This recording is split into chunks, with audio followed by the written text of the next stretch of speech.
Panalangin para sa kapayapaan.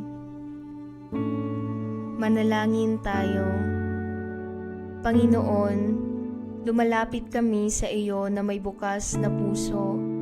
Nakikita namin ang sakit sa aming mundo, ang mga away, ang galit at ang kalungkutan. Hinihiling namin ang iyong kapayapaan. Tulungan mo kaming maging mabuti. Tulungan mo kaming magsalita ng may pagmamahal. Tulungan mo kaming makinig sa isa't isa kahit na mahirap.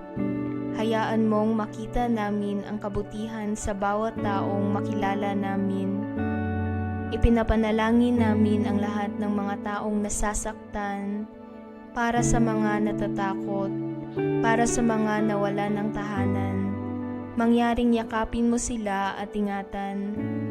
Bigyan mo ng lakas ang mga taong nagtatrabaho para sa kapayapaan, sa mga tumutulong, sa mga nagpapagaling, at sa mga matatapang na taong naninindigan sa kung ano ang tama.